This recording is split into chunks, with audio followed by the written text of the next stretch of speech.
Good evening mga kabig, mga katotohan. Ako, pasensya na po, medyo garalgal yung boses po natin dahil tayo po ay medyo may karamdaman sa ngayon, no? Yung aking ubo ay masyadong madikit at yun, nilagnat tayo mga kabig. So hindi ho tayo nakapasok kanina sa aking trabaho sa barangay at dito lang sa bahay nagpahinga maghapon at so far ay okay naman, no ho? Pero ito pa rin yung boses ko dahil nga doon sa ubo.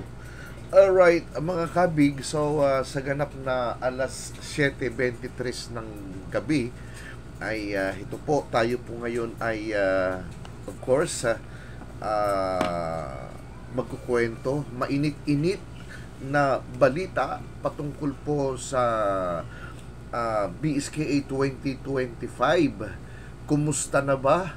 Mayroon na bang sagot ang Korte Suprema doon sa mga inihain na argumento ni na Attorney Romy Macalintal at iba pa patungkol ho dito nga sa BSKA 2025 na kung saan ay na-suspende dahil po sa Republic Act 12232 na ipinasa ng Kongreso. So, matagal na po nating inaantay, inaabangan na kung kailan magkakaroon ng kasagutan ang Korte Suprema at ito, mainit-init pa mga kabig. Sa oras na alas 5:09 nitong hapon ay nagpalabas ang Inquirer.net, no? Itong November 11 ngayon, di ba? Kung hindi ako nagkakamali, November 11 ngayon. So nagpost ang Inquirer.net tungkol sa kasagutan na inaantay ho natin patungkol po sa BSKA 2025. At ito nga, hindi naman tayo magugulat kung sakaling yun nga yung magiging desisyon ng korte dahil siyempre sila naman ang tunay na makakapagpaliwanag. Sila lang actually ang hinihintay na makakapagsabi kung illegal ba, kung di ba, unconstitutional ba ang RA 12232. So far, base po doon dito sa Inquirer.net na ipinost ho dito po online ay inaffirm ng Korte Suprema yung legality ng postponement sa BSKA 2025 to November 2, 2026, no? Ito nga po ay ayon sa batas na inaprubahan, isinulong ng Kongreso at inaprubahan ng ating presidente na si Bongbong Marcos, itong RA 12232. So ayon, mananatili ang mga incumbent officials hanggang makapili ng mga bagong halal, no, mga barangay officials next year, November 2, 2026.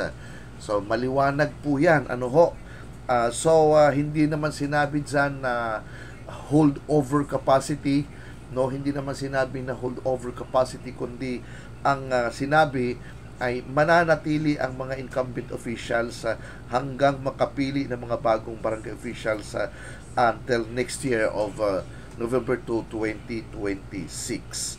Okay? At sinabi rin ng Korte Suprema na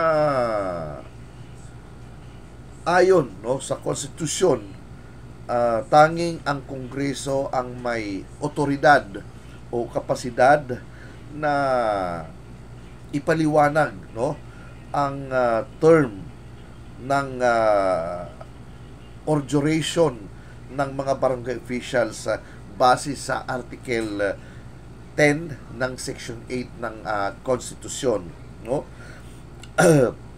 At binanggit din ng Korte Suprema na wala naman daw violation ang na ginawa itong Republic Act 12232 patungkol sa rights to vote dahil hindi naman aniya umano inabolish or nagkaroon ng indefinite suspension doon po sa eleksyon. So wala daw ganon, sabi ng Korte Suprema. Dahil sinasabi nga siyempre ni Attorney Romy Macalintal na mayroong violation itong RA 12232 ng pagkakansila o pagkakasuspindi ng eleksyon na dapat ay December 2025, ginawa po itong November 2 of 2026.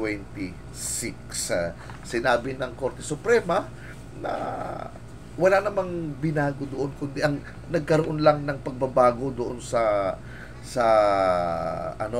years, from 3 years to 4 years, So ayon, at syempre dahil yan po ay with finality na desisyon ng Korte Suprema, wala na po tayong magagawa kundi irespeto, igalang kung ano po ang magiging desisyon ng kataas-taasang hukuman patungkol na sa Republic Act 12232. So malinaw po yan, maliwanag po yan na hindi na ho talaga magkakaroon ng eleksyon ng halalan sa BSKA nitong 2025. So November 2026 na po ang eleksyon ng barangay officials.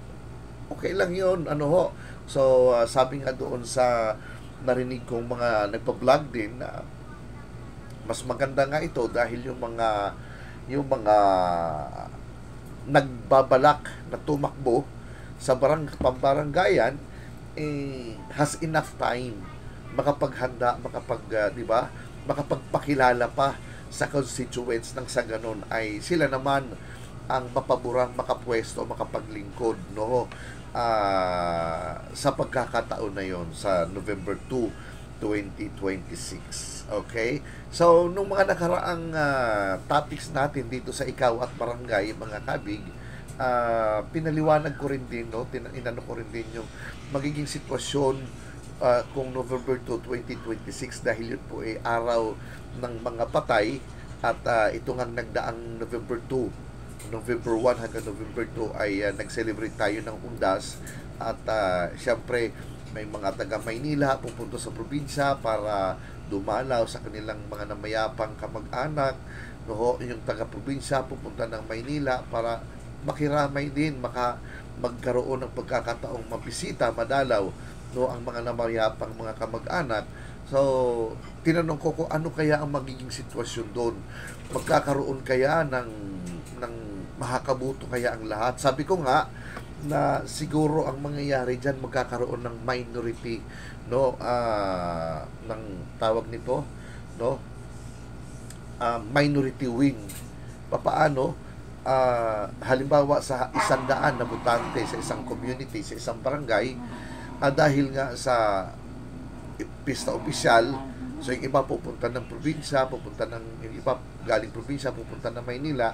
So most likely sa 100 na botante, malamang sa malamang ang makakabuto doon less than 50%,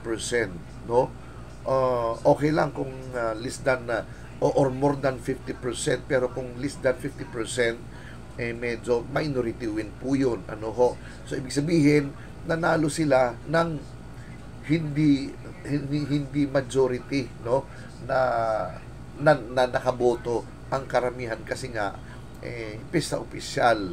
But anyway, dahil yun ay election, padamihan ng boto, so kung 100, 100 yung botante sa isang barangay at let's say 40%, so ibig sabihin 40 lang ang nakaboto.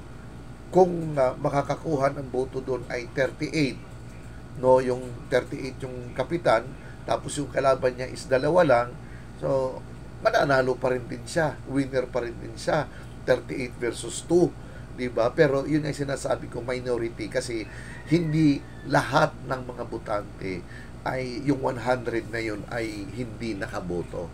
Okay, so ganun ho yung magiging sitwasyon. But anyway, ulit, wala na ho tayong magagawa kundi respeto, sundin kung ano ang naging desisyon ng ating Korte Suprema. After all, ito naman po yung kagustuhan natin na makakuha ng magiging desisyon. At ito na nga po, nagbaba na ng desisyon ang Korte Suprema as of November today, 2025, 5:09 at ang akin pong pinagbasihan ang inquirer.net no, online.